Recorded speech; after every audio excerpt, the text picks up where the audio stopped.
Bienvenidos a las sesiones de la tarde. Vamos a dar inicio a estas sesiones de ASA, la parte de hidrogeología e hidrogeoquímica, con la presentación de Ramón Montero. Es que aquí no puedo leer mucho, lo siento. Él va a ser, de hecho, el moderador de la tarde, pero bueno, yo lo estoy solamente presentando.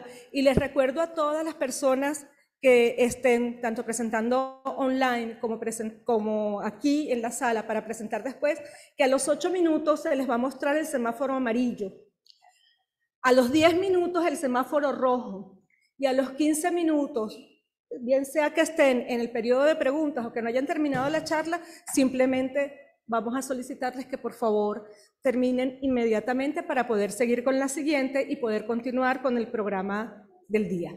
Bueno, gracias. Bueno, gracias, buenas tardes. Espero que no me vaya a agarrar el semáforo. Bueno, voy a dar una charla referida a un proyecto en el cual estuve participando. Y bueno, aquí voy a presentar algunos resultados de dicho proyecto, de un estudio realizado precisamente en la laguna de Taiwaihuay, en el sector, particularmente el sector sur de la laguna, donde se hicieron la parte isotópica, aunque se tomaron más de 70 muestras, pero en la parte sur me centré en la parte del isótopo, ¿no? Entonces, bueno, un mapa de Venezuela, un poco para ilustrar que, si se quiere, todos esos movimientos tectónicos, esas grandes orogénesis que han sucedido a nivel mundial, también por supuesto han repercutido en Venezuela, y eso ha dado como consecuencia la formación de grandes cuencas. Esas grandes cuencas a su vez han permitido la formación de sistemas de escorrentías, tanto superficiales como subterráneas, ¿okay? Y han permitido de alguna manera que tengamos importantes reservas de agua en ambos reservorios hídricos, vamos a decirlo así de alguna manera. En ese sentido, pensando un poco en eso y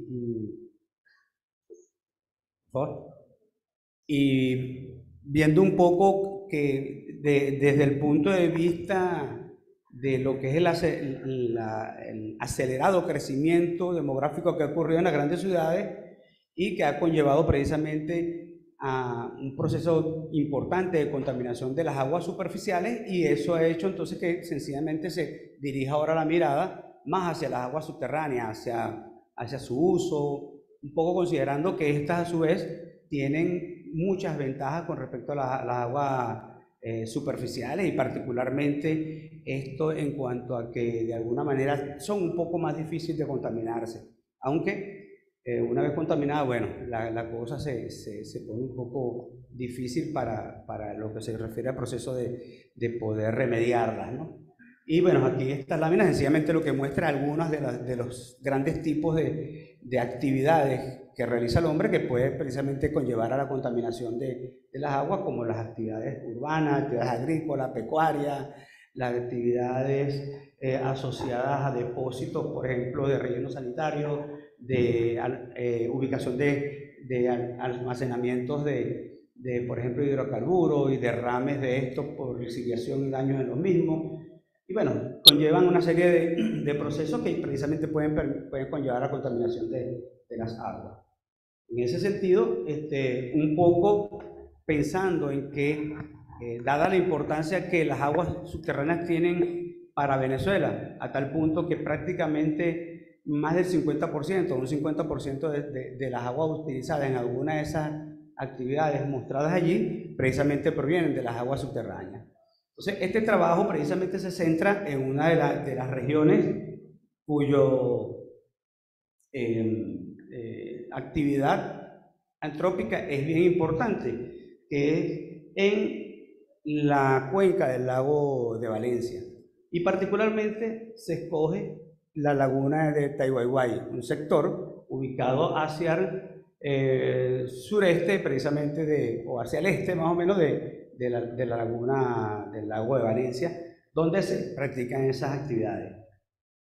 Y bueno, con este tipo de premisas se propuso el siguiente objetivo para este trabajo, que es conocer los factores y procesos de control de la composición química de las aguas subterráneas de la subcuenca de la laguna Tayoguay, el origen de las mismas, inferir procesos y factores que controlan la presencia de los solutos naturales, identificar las fuentes y dinámica del nitrato, de los nitratos disueltos en el acuífero.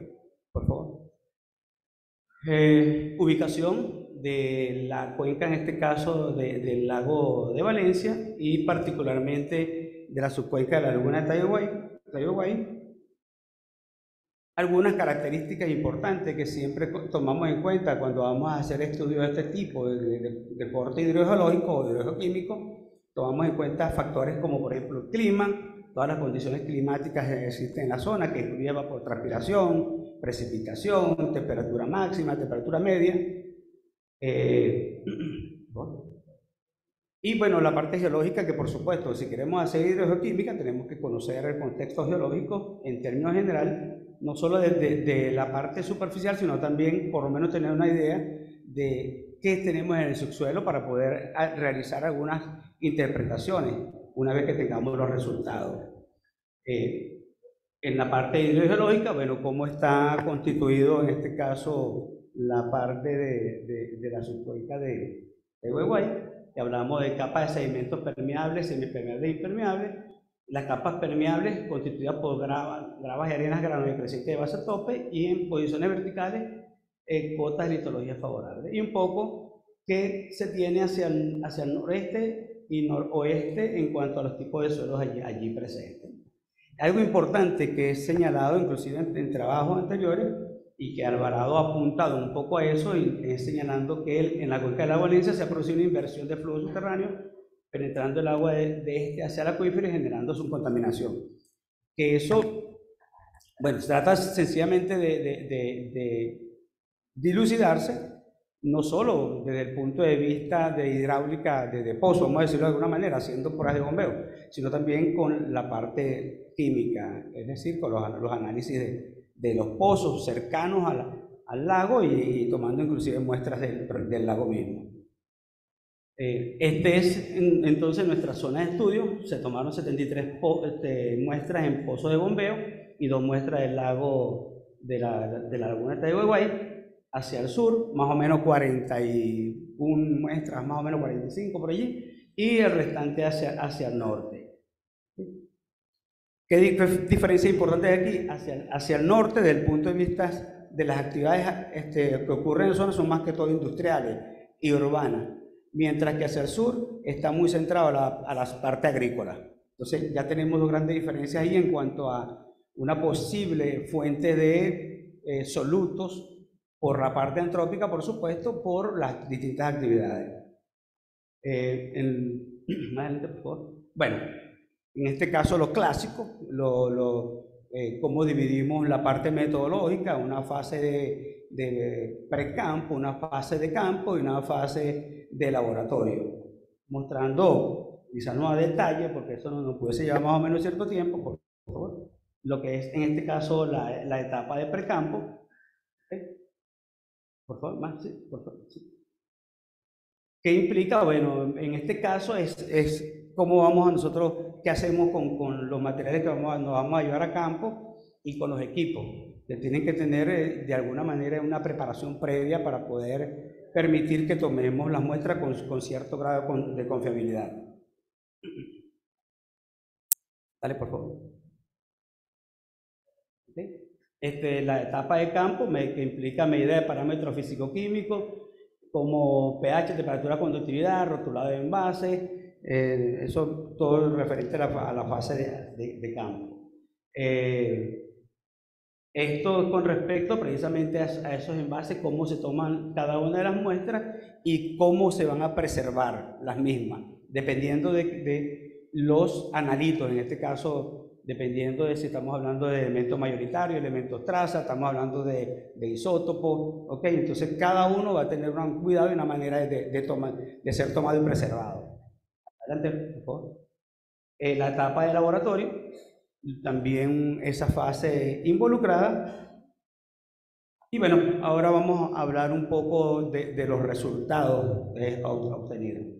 Entonces, utilizando también herramientas en algunos casos clásicas, como por ejemplo el diagrama de Piper, que rápidamente permite tener una idea de, por lo menos, clasificar o tener una primera clasificación de los grupos de agua que están allí presentes.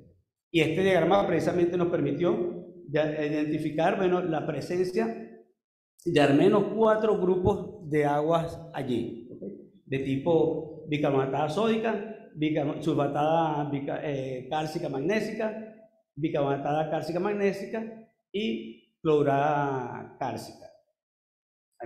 Esto, por supuesto, está asociado a los diversos procesos y factores que puedan estar ocurriendo en la zona.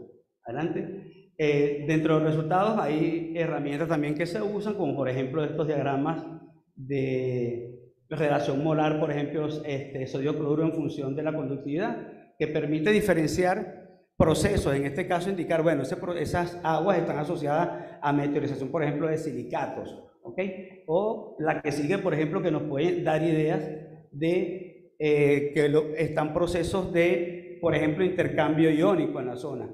Y utilizar gráficos como el de Gibbs que permiten dilucidar cuál es el principal proceso que está imperando en la zona, que nos indica en este caso que es interacción agua-roca, tal como lo vemos, donde está agrupado el conjunto de puntos en ese boomerang que está allí presente.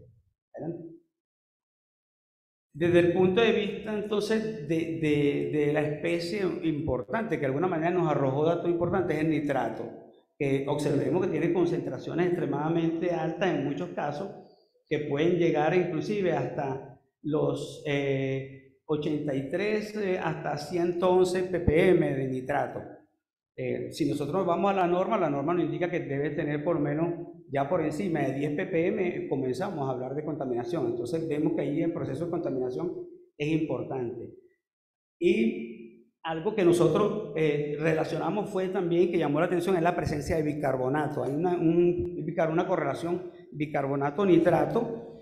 Cuando empezamos entonces un poco a correlacionar, bueno, vemos que la zona es, ya como le indiqué, una zona agrícola importante, y los abonos que se usan allí es particularmente orgánico, sobre todo, y uno que es muy importante, pero muy contaminante, que es el desecho de gallina, por ejemplo. Es un tremendo abono, pero tremendamente contaminante.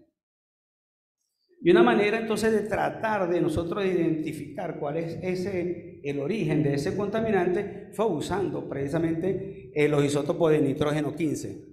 Eso, proyectando esos resultados de la relación de la desviación de nitrógeno 15 en este diagrama de Kendall, permitió identificar que todas las muestras están hacia ese sector que sigue una línea recta, ¿no? Y ese sector es el que se conoce como proceso de nitrificación. Es decir, que implica que ya sencillamente las muestras hay un proceso de contaminación tal que hay más bien un proceso de reversibilidad. O sea, pareciese que hubiese un proceso de autodepuración, aunque eso sería como una especie de oferta engañosa. Bueno, finalmente tenemos entonces que también se construyó lo que en este caso es la gráfica de la desviación de deuterio en función de oxígeno 18, y eso es para ver un poco el origen del agua allí presente.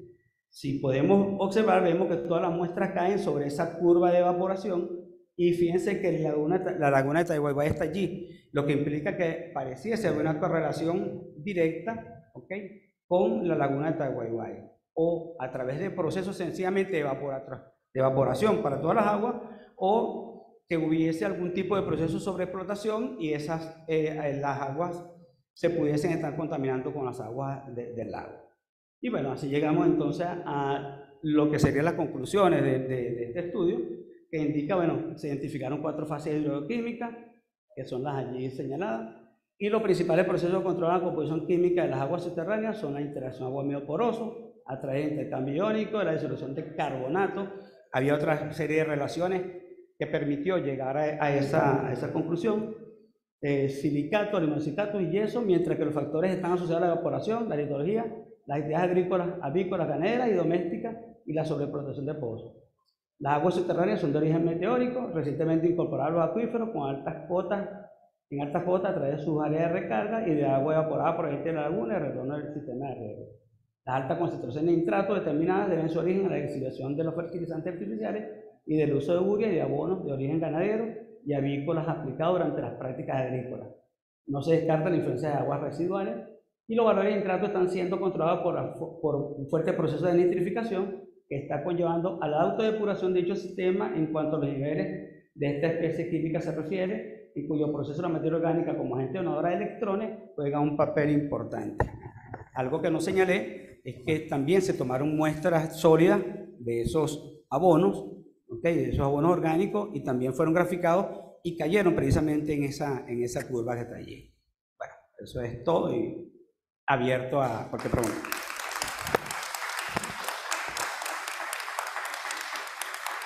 Disculpen la velocidad. Gracias, Ramón. Muchísimas gracias. Excelente. Una pregunta. ¿Pero esta agua la están utilizando tanto para tomar o para riego? Porque ahí tienes diferentes sitios de contaminación y unos mayores que otros. ¿Cuál es el uso que se le está dando realmente a la zona donde ustedes hicieron los análisis? No, esas aguas generalmente son recicladas, no se usan para consumo humano, sino, ¿cómo recicladas? Bueno, se usan para regar, pero a su vez se tienen sistemas de pozos de extracción, o sea, que para regar se toma y después se dan una especie de reciclaje.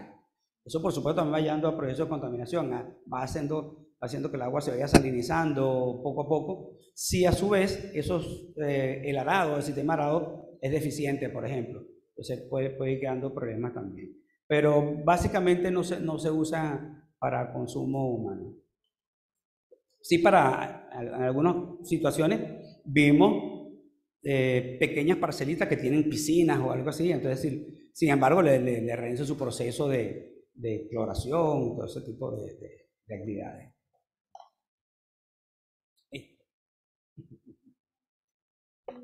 La moderadora es...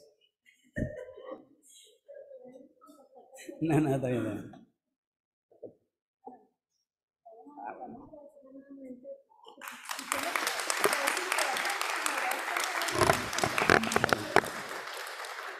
Ahora me pongo la chaqueta de moderador, o la gorra moderador. Nos toca entonces Ana Beach. Bueno,